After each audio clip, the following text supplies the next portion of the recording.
Hey guys, it's Morris. I'm here to answer a question that someone posted on the study hall, and while I was trying to type it out, I realized that it was way too difficult to do that and figured I would just show it to you in a video with a model set. Um, so the question involves a rearrangement reaction of a cyclobutane. So just to start, I might as well mention that this type of reaction is known as a Meerwein something reaction. I forgot the other scientist, but it involves a 1,2 sigmatotropic rearrangement. And in this reaction, we have a molecule that looks like this, which is a cyclobutene molecule that has trans hydroxyl groups here and here. Now, also attached to these two groups right here are phenyl groups, which are benzene rings, and I'll come back to discuss that in a minute. So basically, what happens in this mechanism is you're going to protonate one of the hydroxyl groups. It doesn't matter which one, so let's just say we protonate that to form water, and then this thing will spontaneously leave to form a planar carbocation. Now, this planar carbocation right here is actually planar with the carbocation p orbitals, or those unhybridized p orbitals, above and below the plane of this four-membered ring. And I have that right here to show it to you.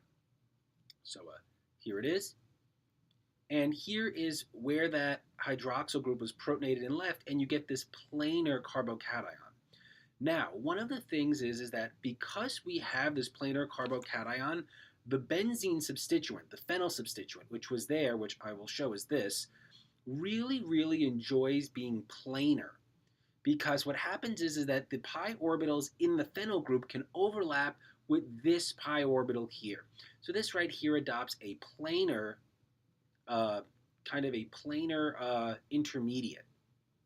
Now, what happens is with this phenyl group still here, this carbon right here will break off and will rearrange to this position right like that. I know this is not the greatest thing to see here, but in general, this bond right here, this bond that I just broke, is going to migrate right over here to form that new bond. And then what will happen is because that happened, we will form a new carbocation where the other hydroxyl group was. That hydroxyl group can then resonate down to satisfy that carbocation. Will get deprotonated, and you'll get that three-membered cyclopropane product that we showed. But the more difficult question is, why don't we get the cyclobutane product? And the answer for that is actually rather simple if you look at a model of it. You see, what happens is that this planar carbocation right here works really well with pi orbital overlap with this incoming group. You see, as this bond right here breaks, what happens here is this will become sp2 hybridized. And you'll realize that as that becomes sp2 hybridized, that unhybridized p orbital, which is right here or perpendicular to the plane of the ring, is actually in line with this p orbital, and they can do a kind of head-on interaction in which you'll get overlap of the top lobes above the plane of the ring and below the plane of the ring.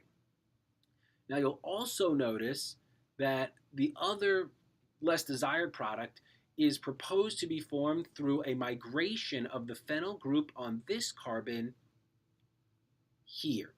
But if you look at it carefully, right here, this is kind of what the phenyl group looks like. And you'll notice that this p orbital is coming right here perpendicular to the ring, both above and below the plane of the ring. So you'll notice that in order for this thing to form effective pi overlap with this unhybridized p orbital, it kind of has to migrate up and kind of over like that. It kind of has to do this, which it really can't do because there is another phenyl ring right here in its face. So the other, thought that someone may have is that this phenyl ring can kind of just migrate below the plane of the ring and interact with the p orbital that's sticking below to the plane of the ring. But that doesn't work. And that's because the p orbital lobes of this carbon, both above and below the plane of the ring, have to interact with the p orbital lobes on this carbon above and below the plane of the ring, which it can't do. So in essence, the real idea is that After this hydroxyl group is protonated and leaves, we form a carbocation above and below the plane of the ring. And that this group back here can migrate easily to that because once it breaks this bond, it forms its own p orbital that is exactly in the same plane with the correct orientation to bond with that p orbital. However, the phenyl group here, one, cannot form effective orbital interlap because there's another phenyl group blocking it from doing that. And furthermore, it also can't do a transfer from below the plane of the ring because that wouldn't result in effective pp orbital overlap both above and below the plane of the ring. I think this type of this is said to be symmetry forbidden, and I believe they call it anterofacial or something like that. It's just the idea that you cannot transfer this to here. You cannot do this phenyl transfer because you have incorrect symmetry of the p orbitals. I know this wasn't really clear, so if you have any more questions, let me know and I'll do my best to answer it. Thanks.